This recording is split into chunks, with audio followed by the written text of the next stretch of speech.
Chapter 1. Simon sat on his front patio, thinking to himself about how to get his one true love, Margaret, from going off to college with her 2-year boyfriend, Diego. Margaret and Simon grew up together and had just graduated from Catholic high school 2 weeks ago. She had a promising future ahead of her and recently began working full-time at the local community center, scanning documents as an office assistant. She's so good at everything. She's so beautiful, he thought. Why didn't I ask her out sooner, before she met Diego? Meanwhile, Simon hasn't the slightest clue what he's going to do for a job. All he knows is that college isn't for him. He'd rather work in the oil fields, but his parents won't let him. They say, it's too dangerous, the hours are too long, and it's not for him, whatever that means. The only other option he has for work is a local multi-level marketing office that is always seeking to add anyone to their network of salespeople. Simon had already heard too many things about that corporation being a pyramid scheme, however, and this detracted him from going in for an interview. Plus, he wasn't confident he could sell anything to anyone, anyway. It was one of those beautiful Texas days where all Simon did was sit outside, watching the clouds go by against the light blue sky. He enjoyed feeling the cool, recurring breeze on his face as he daydreamed about Margaret. When just then, amidst his days, his mother, Donna, interrupted his thoughts. "When are you going to get a job, son?" "Soon. Don't worry, that's what I'm thinking about right now." "Well, don't wait too long. You might stop to rest, but time doesn't." Simon rolled his eyes. He was used to his mother nagging him about everything that she would like for him to do. God helps people who help themselves. Opportunity isn't just going to come knocking on your door. You must go and find it. As he attempted to tune his mum out, an idea came to him, seemingly out of nowhere. "I have an idea. My aunt's a curandera," he thought. "She'll know what to do." "Where are you going?" Simon mounted on his bike and started towards his aunt's house. "Don't worry about it," he shouted, pedaling away. "If I disrespected my parents like that, I'd get whooped," Donna said. A black cat with green eyes sat on Simon's aunt's dining room table. "Hey Chewy," Simon said, as he picked up the cat and set her on his lap.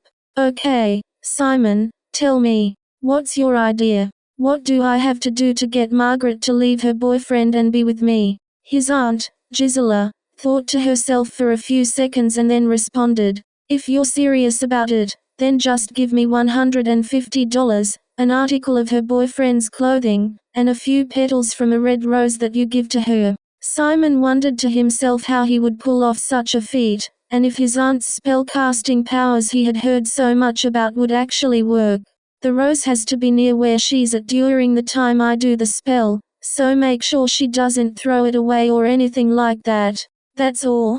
That's all. And it should be done as soon as possible, if you're serious. I don't enjoy stacking my customers' wishes on top of each other. It takes a lot of my energy." All of a sudden, Chewy jumped off Simon's lap, as if startled by something. "You'd be surprised how many people come to me with all sorts of requests. I'll give you up to a week to get the stuff together." A week? Simon thought. This was going to be difficult, but not impossible. "I'll do it. Don't worry. It's just as good as done. I'll do anything to be with Margaret. Anything. Anything. Even if it means witchcraft." "Thanks a lot, Auntie." "You're welcome, nephew. I'll do it for you, but just one question." "Yes. Haven't you just tried to ask her out?" Spells are typically most people's last resort.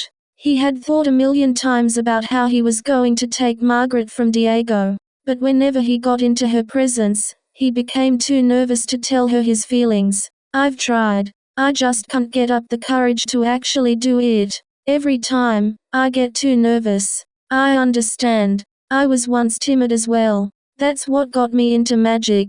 I can have my little impact on the world without having to see anyone face to face." "Well then, I'll see you again soon. And don't forget about the $150. Simon began walking out, but Gisela suddenly shouted, "Did you get a job yet?" "I'm trying. It won't be long before I find one. Mum keeps nagging me about that." Time is ticking, she always says. I barely graduated high school 2 weeks ago. I just wish she'd get off my back and let me figure this thing out. That's my sister for you. I'm glad we don't speak anymore. All she did was tell me about how if I didn't stop doing magic, I would end in hell. Do you believe that? I don't know if I believe in God or hell. It seems like we're in hell already. And I kind of think Jesus is made up, like Santa Claus. Well, that's beside the point. You can get a job, Simon. If anyone can do it, it's you. Thanks, Auntie. I can't believe I'm doing this, Simon said to himself while walking towards the building where Margaret, the love of his life, was working. If I don't do this right, he exhaled nerves. He didn't want to pay for his aunt to cast a love spell, but he couldn't stand the thought of Margaret marrying anyone else. To keep that from happening, he would do just about anything. He walked inside the community center with a rose tucked in his suit jacket. In his hand, he carried his resume in a folder. Simon. Friend, how are you? Margaret shouted from across the hall. Tan, glowing skin. Long, glossy, reddish-brown hair. Light eyes of glass. Every part about her was beautiful. There was only one problem, of course. She was in a 2-year relationship with Diego, a devout Catholic studying law at university.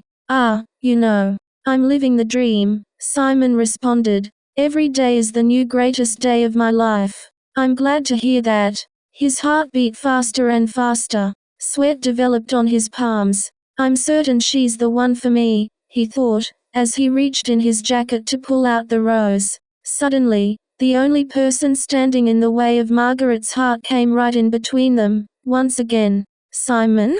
Hey man, what's the good life have to say? It was Diego. He put his arm around her, and Simon instinctively hid the rose back into his suit pocket. Nothing much, Diego. He said, how about you?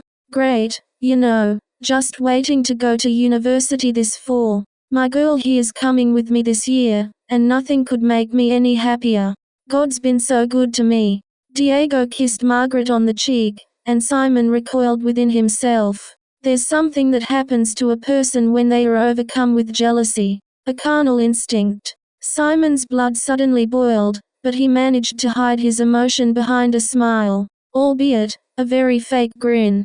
Diego was a good man, earnestly kind and intelligent. Simon had known him briefly from high school. He was 2 years older than them and he constantly spoke about God. Every morning, he went to Catholic Mass. However, Diego's religion didn't interfere with the fact that Simon wanted what he had, and he was ready to do just about anything he could to get her. Other than murder, he thought, anything's on the table. How should I get her this rose?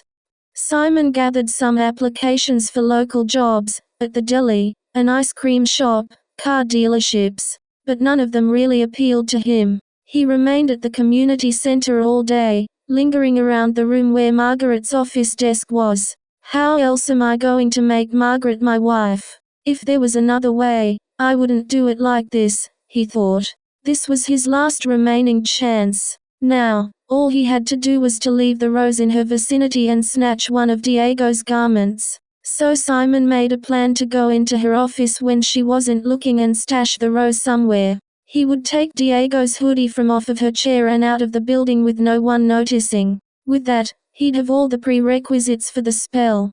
Finally, she had left out her office to make some copies of a document. This is my chance, Simon thought.